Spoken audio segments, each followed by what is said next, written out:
Jessica Morden. Thank you very much, Madam Deputy Speaker. And as well as a very rich industrial and political heritage in Newport, we have a vibrant community of creatives and creative industries. So it's a really good opportunity today in government time to highlight these in Newport and also shamelessly plug some of the local bands that I like later on.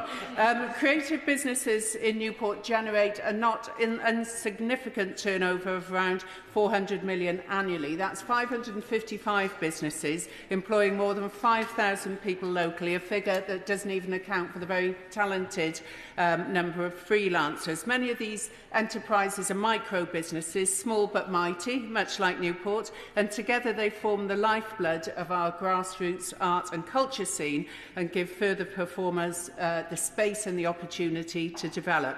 Newport is home to an extraordinary wealth of talent, from theatre practitioners and visual arts to community connectors, people who dedicate themselves to bringing arts and culture to life in our city. Local champions like John Hallam from Maindy Unlimited, Lauren Henry of Urban Circle, George Harris of Tinshed Theatre and Jules Benson of Reality Theatre are among many others. For years, they've worked to ensure that access to the creative industries in Newport is inclusive, an example of which is the brilliant opera Sonic, who are currently supporting a band formed by the city's Roma community called Newport Boys. And it's not just live performance. Thanks to our striking industrial and natural landscapes and distinctive architecture, Newport has become a veritable filming hotspot in the UK.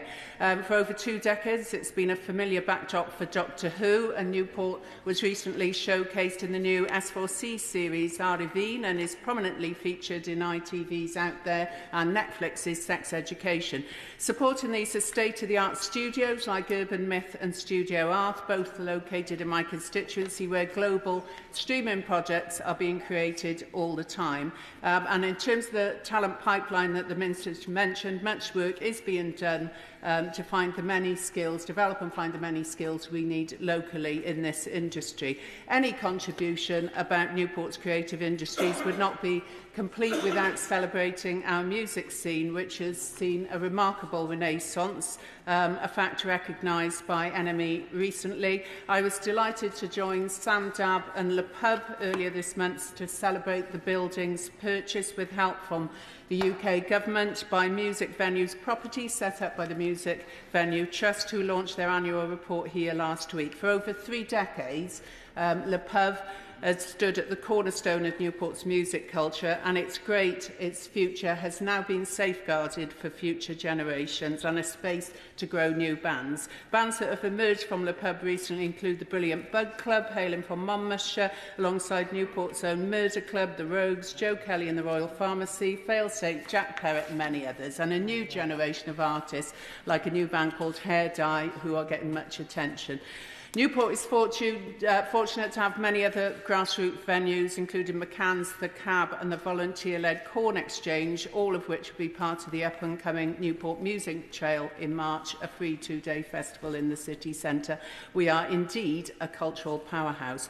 But, Madam Deputy Speaker, in order to ensure that it continues to thrive, we must ensure this cultural renaissance in our city is not just celebrated but supported. So I'm pleased the Government, along with the Welsh Government and Newport City Council, recognise the importance of creative industries as a driver of economic growth and social well-being. In the draft budget this year, the Welsh Government's committed to supporting the hospitality sector with a 40% non-domestics rate relief. This builds on the £1 billion support allocated to retail, leisure and hospitality rates release schemes since 2020. We also shouldn't forget the additional 25% rate relief that Newport Council offers to eligible businesses to help those small venues and businesses.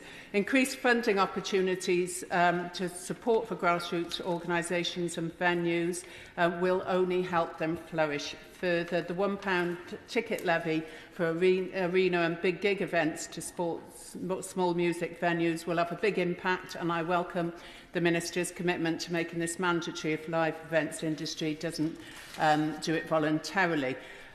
Working to tear down the barriers to touring will also be crucial for the continued success, not just of British supporters and their art, but of our talented sound engineers and the haulage industry too. So an update on that work was much welcome. With the right investment, Madam Deputy Speaker, the government and a government that truly understands the untapped potential of our world-leading creative industries, we can continue to build on this success and secure Newport's creative legacy for generations to come. And I look forward to welcoming the Minister to Newport whenever he can come.